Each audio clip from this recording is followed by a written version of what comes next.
Be still and know that I am God. I will be exalted among the nations. I will be exalted in the earth. Psalm 46 verse 10 ESV. May the Lord bless the reading.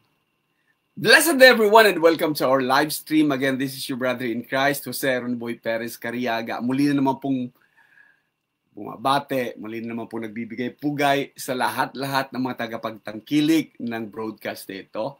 Saang dako man kayo naruroon, saang sulok man ng mundo, saang mundo o saang bayan o bansa.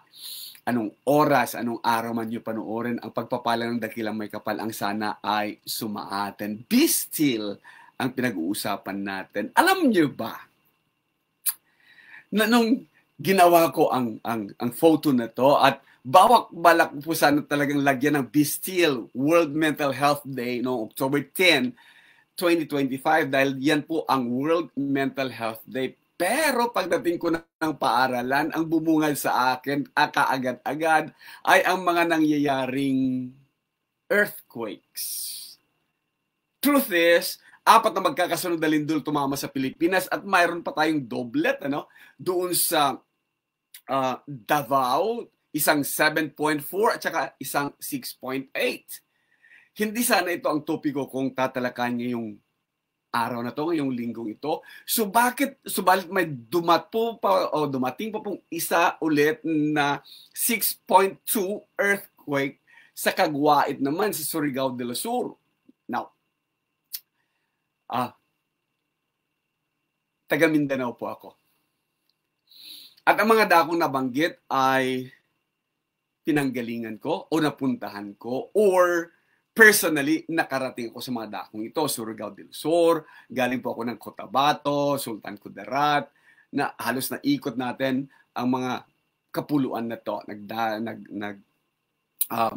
Pumupunta ako, tagtitinda ng sweepstakes, kahit hanggang Compostela Valley, nag-stay ako dati sa Nabunturan, and a lot of things. Mental health. October 10, tapos 2 magkasunod na malakas na earthquake. Makalipas ang isang araw, isang earthquake ulit sa Surigao del Sur, on which tumira po ako ng Agusan del Sur. Nakarating tayo magtinda ng sweepstakes dyan sa mga dakong yan, not particularly sa Kagwait, pero ang Surigao del Sur napupuntahan po natin. Kaya napakahirap na naman naisipin ang salitang be still. Ang naiisip ko, dahil tinamaan na rin tayo ng ganito kalakas na earthquake dati, maalala ko, it was August 16 or 17, katapos lang ng birthday ko noon, and totoo nga pong ang lakas ng isang tumamang earthquake sa Mindanao noon. Hindi mo talaga maiaalis yung takot. Hindi mo rin maiaalis yung mayat-maya lang dahil may pag-uga. Hindi ko naman alam na tawag pala doon ay aftershocks. Nung kabataan ko ay tawag lang namin doon ay linog na pod ba? Lindol ulit. So, nag-aalala tayo sa safety ng ating mga pamilya, ng ating mga mahal sa buhay, ng mga kapwa mananampalataya. Gusto ko sanang kung kagaya ng dati na nagagawa ng inyong lingkod na makarating to do, again, yung nakasanayan ng iba, na gagawa tayo ng relief mission. Na sana ako yung magiging still small voice na magsasabing, peace be still.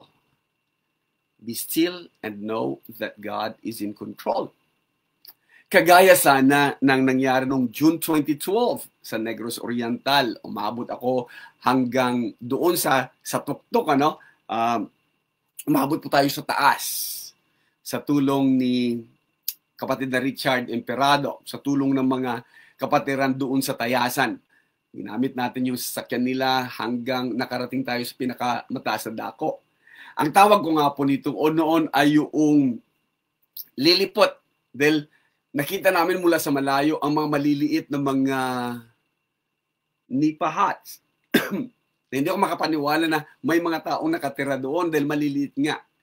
Only to find out that these were displaced na mga taga dito o taga doon sa Negros na ayaw munang umuwi sa kanilang mga tahanan dahil natatakot sila sa mga aftershocks. Kung makikita po ninyo ang larawan na yan, mayroon po mga malalaking boulders na every time na gagalaw ang lupa, gugulong po ang mga yon. And what they did is this. Doon po sa isang kanal, sa isang irrigation, doon na nila ginawa ang kanilang mga bahay, mga nipa, para lang mayroon silang temporary shelters. And yung kanal na yun, yung irrigation canal na yun, as you can see from our pictures, ay tad-tad po talaga ng mga bahay, makeshift lang, nipa. At hindi nga nipa itong nung mga nandoon ako, kundi ito ay galing lang sa coconut, galing lang sa nyog na pinatuyo para lang mayroon silang dingding, para lang mayroon silang to cover their heads. And I've seen kids. Bagamat pansamantala lang at alam po nating pansamantala lang yung naibigay nating relief para sa kanila, naibigay nating tulong para sa kanila. But hindi ko talaga mamimiss yung mga smiles ng mga batang ito. Nasa kabila ng mga pinagdadaanan nila, they can still share a laugh or two. At hindi ba tatawaran talaga yung karanasan na kumain kami sa mga Bisaya, nangaon mi ba sa ubak sa saging, yung galing sa katawan ng saging, naging plato namin sapagkat ang dami po talaga. If you could just go to Negros Oriental na post ko, somewhere lilipot yung isa, ang isa naman ay yung dun sa Banay-Banay. And those things are at least naibsan kahit papaano. And I'm wishing the same na sana maibsan kahit papaano ang nararamdaman ng mga kaibigan, kapatiran, mga mahal sa buhay na nasa mga banda ng Surigao, Davao, and even in Agusan sa Butuan. Be still. Sasabihin siguro ng iba, words. Empty words. Oo nga naman. Paano nga naman natin sila mabibigyan ng kaunting ease or kaunti man lang sana na maibsan man lang yung kanilang mga nararanasan ngayon na anxiety. Ano't maya't maya, mayroon silang tsunami alert, mayroong mga aftershocks, mahigit sa 800 aftershocks ang recorded. Actually. Kaya, yung fear and stress ay talagang hindi mo may aalis. And hopefully so, mapaglalabanan ng mga bata. Kaya nga noong pumunta ako ng Negros, ang talagang inasikaso kong maigi is yung mga bata. Kasi hindi nila alam magkaminsan paano i-express yung takot na nararanasan nila. And so, ang approach ko noon is nakafocus ako sa mga bata. And even during the Yolanda time, ang focus ko pa rin ay mga bata. Let them worry about the adults. Hindi lang kay Yolanda. Panahon din ni yung matinding nangyari dito sa atin noong 2009. Again, ang focus natin lagi ay sa mga bata because hindi na nila kayang i-verbalize yung takot, yung stress, trauma na nararanasan. Alam niyo ba na ang common na sinasabi whenever the body is under stress, dalawa lang pagpipilian niya, fight or flight. Either paglabanan niya ito or alisan niya ito. Pero saan sila pwedeng pumunta? Ang mga taga-Bugo, yung nauna munang earthquake kung saan ang dami kagad-agad ang namatay at marami tayong nakikita, napapanood na they were living out, lalo't higit may mga pag-ulan, ano? And ang covering lang talaga nila ay parang garbage, plastic lang, ano? Dahil natatakot sila na sumilong because of the aftershocks. At least nakikita natin ang mga taga Davao del Norte, nagkakaroon na sila ng cleaning up operations. They're trying to build up yung kanilang buhay again. And they're hoping that government help is on the way. At wag lang sanang mapabilang ito doon, no? Wag lang magaya din nung nauna na 5.1 billion ang naibigay sa kanila na budget for flood control. At wala pang nakikitang gaanong evident na mga results mula sa mga ito. Be that as it may, sana yung words natin ay at least appease or at least alleviate yung nararamdaman ng bawat isa na pagiging balisa sa nangyayari, at wag sana tayo magkaroon ng national na sama-samang magpanik, lalo higit ang daming mga ina-announce yung coming ng isang napakalaking meteor na sinasabi ni Elon Musk na ito ay intergalactic or anumang mga bagay. Let's just go and read something. So, lend me your ears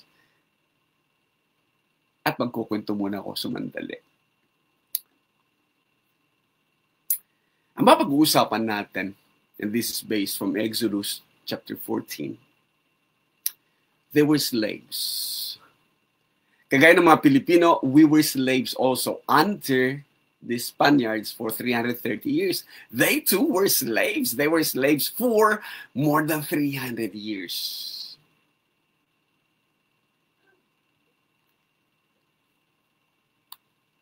Because of one particular leader, na siguro masasabi natin na napaka-charismatic na leader na to. And the truth is, matapos siyang gumawa ng 10 plagues, hanggang sa last plague niya ay death of all the firstborn.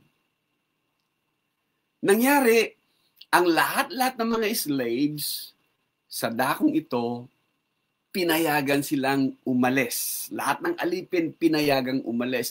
Bago sila umalis, ang ginawa muna nila ay kinamkam, sinamsam muna, kinunan muna nila ang lahat-lahat ng mga valuables na meron ang mga Egyptians.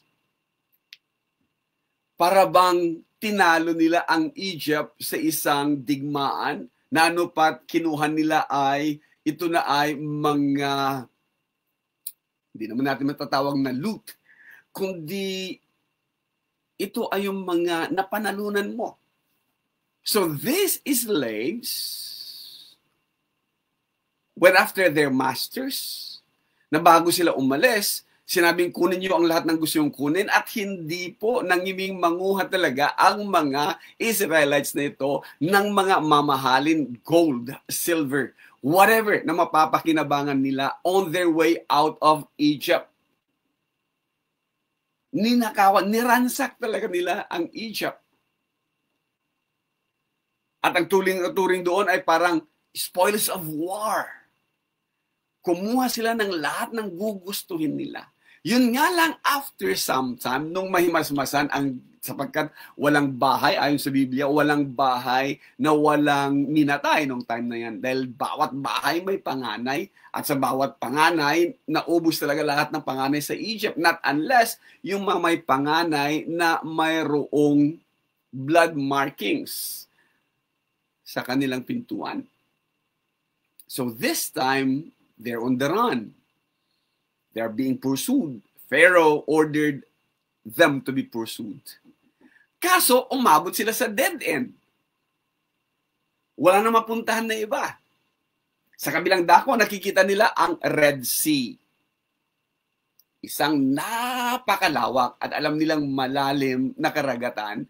And dito sa kanilang kabilang side, nakikita nila talaga ang alikabok, ang dirt na caused by the thundering chariots and horses na pinadala talaga ni Pharaoh para i-claim hindi lang ang kanilang mga ninakaw na valuables, but kunin nila ulit ang mga slaves nila na on the run.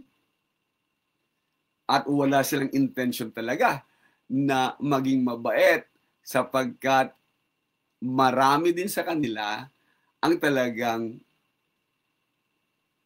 nasasaktan dahil nga may mga nawalang kagamitan at may mga nawalang mahal sa buhay. So, nag-set in kagad-agad ang panic sa mga Israelites. Kung ating babasahin, ito po na nakasulat. The Egyptian army with all the horses, chariots, and drivers pursued them and caught up with them where they were camped by the Red Sea near Pihahiroth and Baal-Zephon.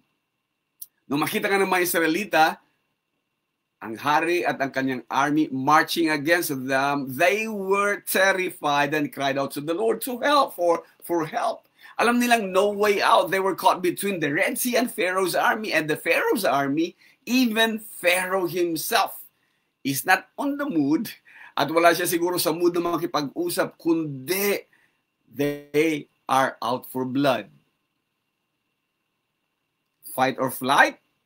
Kung fight pipiliin nila, alam nilang hindi mananalo ang mga slaves against this trained army of unang-unang alam natin, great kingdom ng Egypt. These are trained. Yung mga charioteers, yung kanyang mga army na to, yung mga pinadala niya, riding on horses, ang kanyang mga archers, known for their accuracy.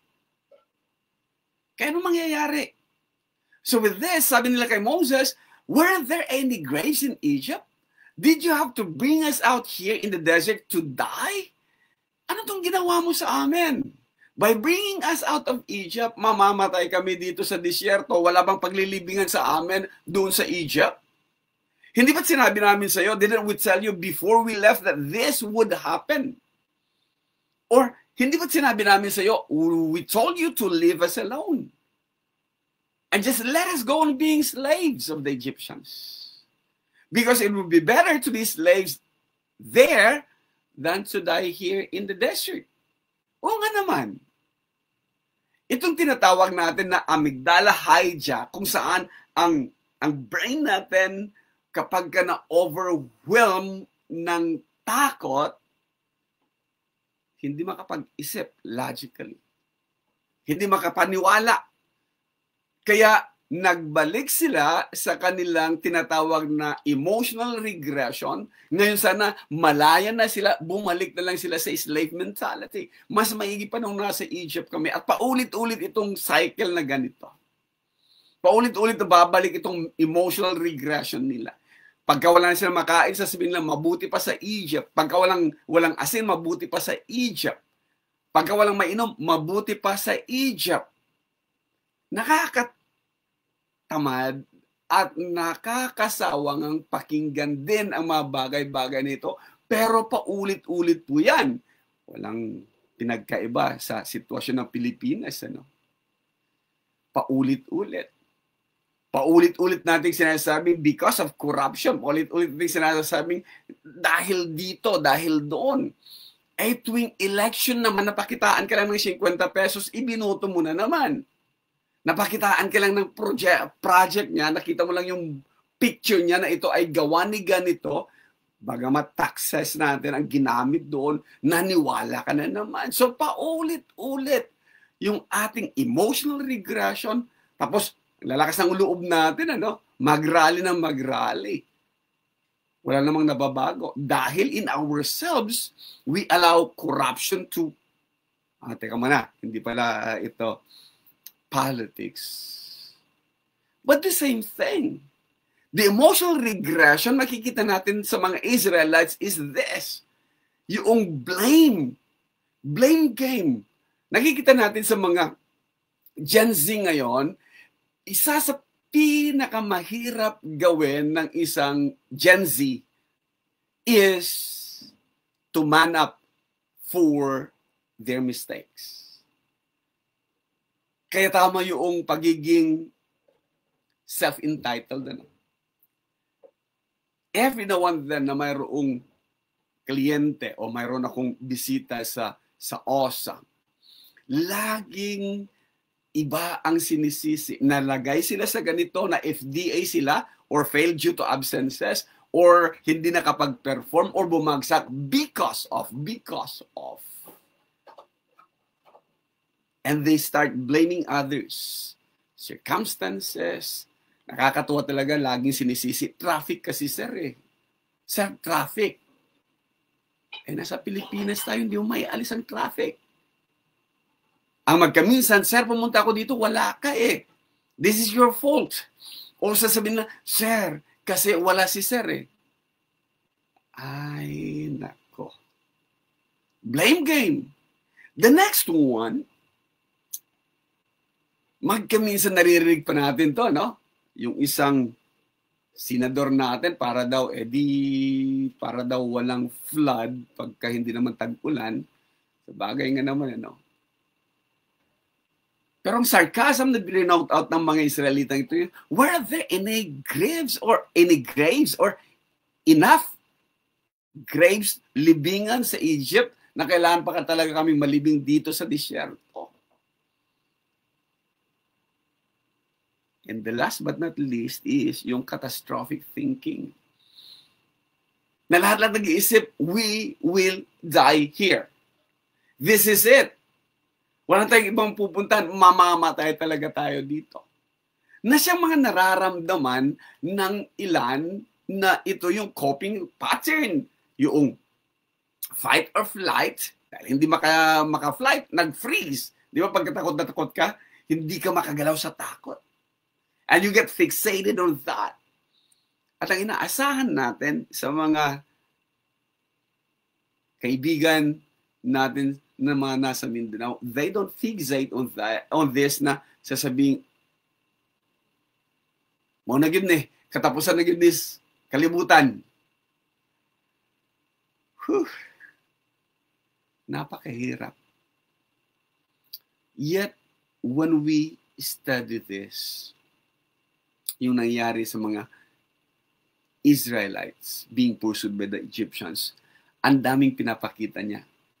Like most of us, kapag ka under intense fear or pressure, lumalabas talaga yung ating coping pattern na paulit-ulit na kahit hindi productive, kahit harmful ang iba, nakasanayan eh. Kaya nga natawag nating pattern. Yung blame game, sisihin na natin lahat-lahat, huwag lang sarili. Magkaminsan yung victim mentality na poor me. And then, fixated na doon sa pagiging biktima. Hindi na makakakilos, hindi na makakagalaw. Poor me. Or, ang iba naman ay sasabihin nilang, kaya naming maniwala, kaya naming umasa, subalit alam naman namin. The heart hopes, but the brain doubts. Sa mga Israelitas, mas natatakot sila sa pagbabago na idinudulot ng pagiging malaya, pagiging free, pagiging hindi slaves. Mas kampante sila sa nakasanayan kaysa sa what lies ahead. Or magkaminsan, dahil sa dinami-dami ng vlog, dahil sa dinami-dami ng napapanood natin, kaliwat kanan, nagkakaroon tuloy tayo ng collective fear. And that collective fear, magkaminsan ay higit na mas malaki, mas malakas ang dating kaysa sa faith. Kaysa sa pananampalatayang God is in control. And Moses answered with all of these things. Siguro hindi rin alam ni Moses kung saan siya susulong. Andi dito ang mga taong pinangungunahan niya that blaming him for what might happen to them. Sa kabilang dako naman, andi dito yung mga taong pinahirapan niya because of the 10 plagues, because of the miracles that are done through him, by God through him. At nandito nga, ang pursuing army ni Pharaoh. Led by Pharaoh himself. So, anong gagawin niya? So, yung emotion ni Moses, sana kung kayang i-picture out ng bawat isa sa atin, hindi lang ang mga Egyptians ang nahihirapan at natatakot. Higit na nahihirapan at natatakot si Moses kasi ang tawag natin doon is mayroon talagang, kung babalikan mo, sino ang dapat kumuha ng lahat ng blame. Hindi lang siguro command responsibility, kundi yung responsibilidad sa kinasasadlakan nilang no visible way out. Yet Moses said, don't be afraid, stand your ground, and you will see what the Lord will do to save you today. You will never see these Egyptians again. What? Sinasabi ng ilan, this is the most profound psychological, spiritual responses ever recorded daw sa scriptures. Sa ganang akin, yamang andi dito ako sa field na ito, pilit ko talagang iniintindi. Ang daming nangyayari, no visible way out. Sa kabila, andyan ang sea. Sa kabila, andi dito ang nagpupursu sa kanila ng mga Egyptians. Sa harap ni Moses, walang iba kung siya nakikita kundi blame, pointing fingers sa sinasabing, sana hindi mo na kami dinala dito. Sa likod niya will be pillar of cloud by day, fire by night. Yun ang bukod tanging pwede yung sulingan. Nothing more but God. And he was able to say, don't be afraid, stand your ground. Ang iba nagpapanik, di ba? Yung iba mga magkaminsan naglalakad, kagaya nung nangyari nung Yolanda, naglakad siya ng naglakad, di niya alam kung saan siya nakarating at ang layo nga ng narating niya. O yung iba, walang direction. Ang sa kanya is, stop, stand your ground. At sinasabi ngang psychological, spiritual response. Ang ginawa ni Moses, kung nagagamitin natin yung pinag-uusapan ngayon sa psychology and even dito sa mga counseling, is that this is grounding intervention.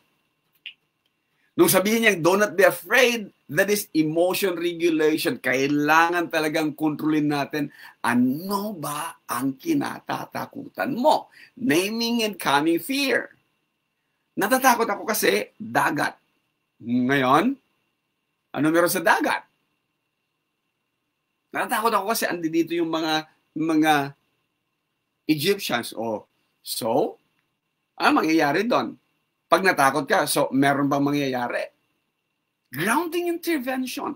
The second one is yung sinasabi niyang body-centered grounding. Ikaw may control sa katawan mo, wala kang control sa dagat, wala kang control sa mga Egyptians, ikaw ang may control sa katawan mo. So, i-restore muna natin ang pag-iisip, focus, posture. Stand firm. Makinig ka muna. Anong kinatatakutan mo? Dalawa. Red Sea, Egyptians.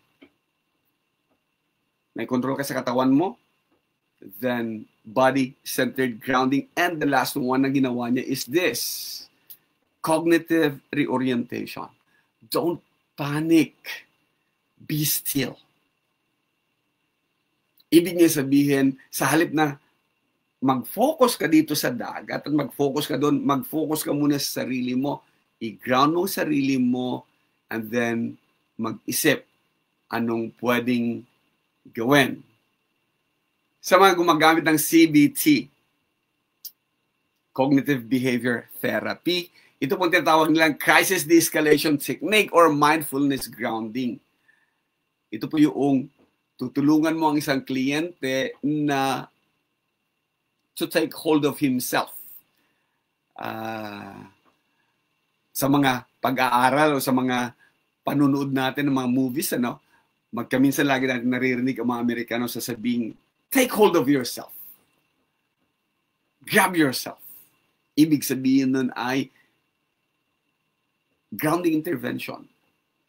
Hey, makinig ka muna. Focus ka muna. And this is what Moses did. Yung sumunod na sinabi ni Moses, talaga namang hindi mo maintindihan. The Lord will fight for you.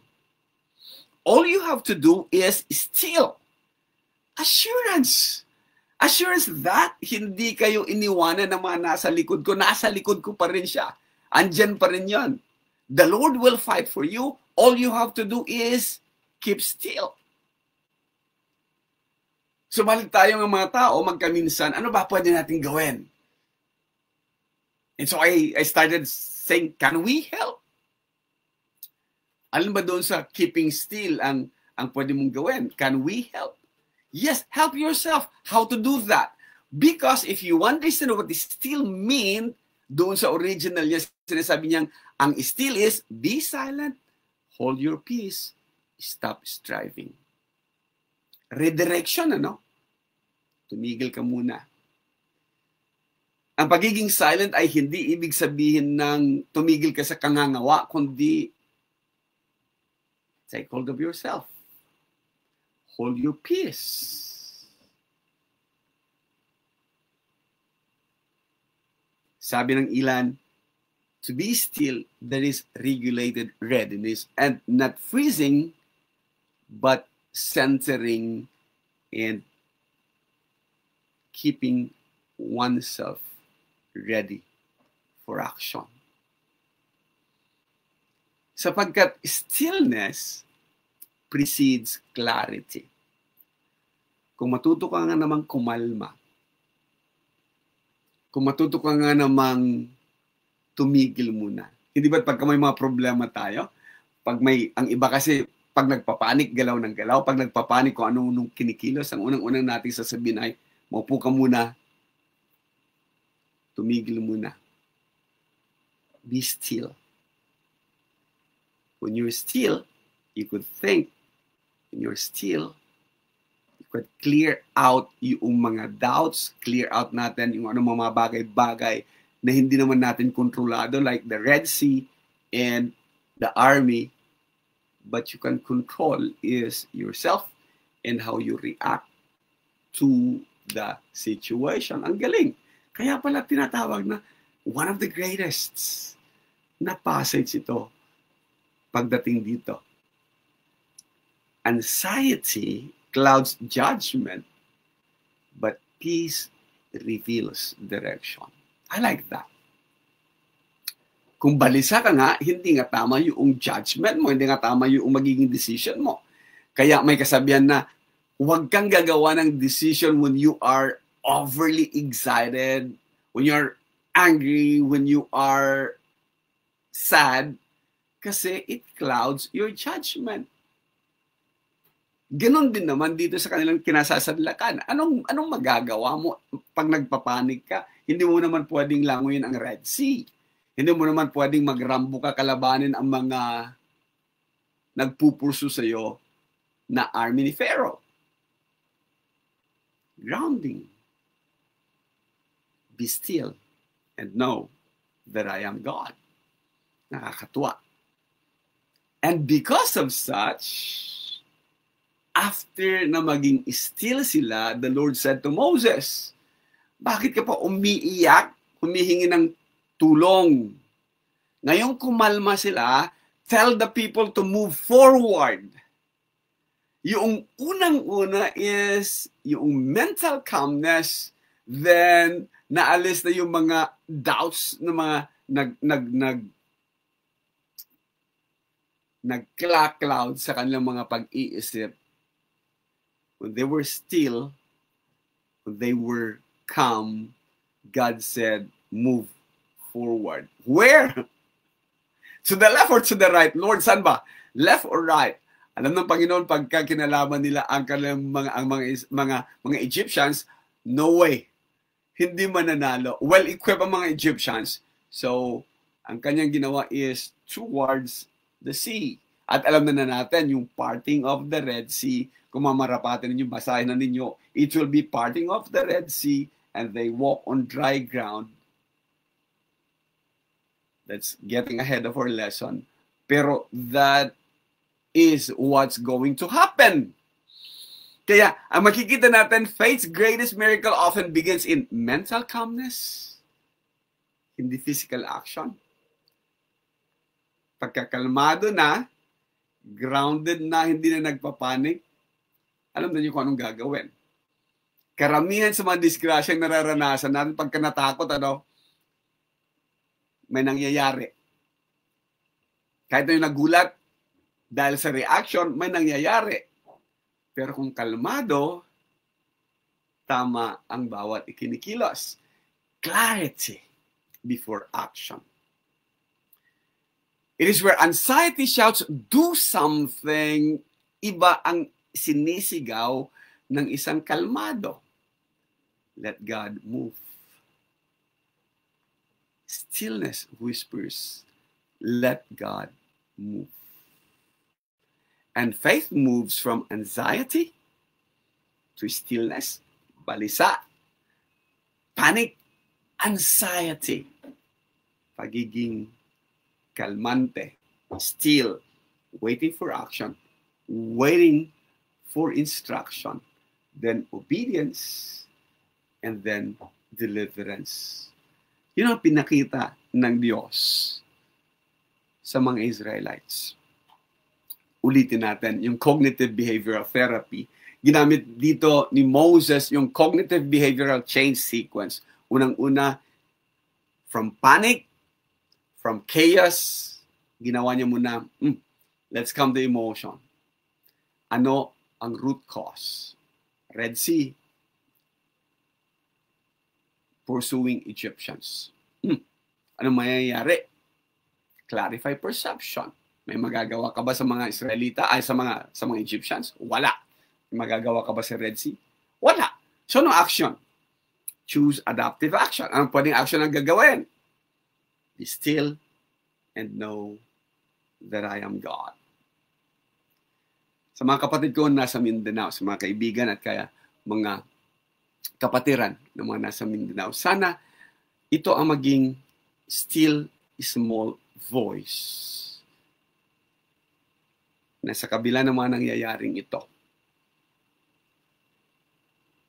maintindihan natin that God is in control. At wala tayong ibang magawa but to calm the emotion, clarify our perception that it is our reaction sa mga nangyayari outside us. Lindol man yan, bagyo man yan, corruption man yan ng mga leaders natin. We take and we choose our adaptive action. Ours is God is in control. Why not bring those thoughts or why not bring yung anxiety to God? Let us learn from the Israelites. Oo, paulit-ulit sila. Kahit basahin yung maigi, paulit-ulit itong kanilang regression na babalik lagi sa nakasanayan. Yet matututo din. Sana matuto tayo. Again, this is your brother in Christ, Jose Roniboy Perez Cariaga. Nagpapasalamat sa panahon na pinagkaloob niyo sa akin. Kita-kita tayo next week.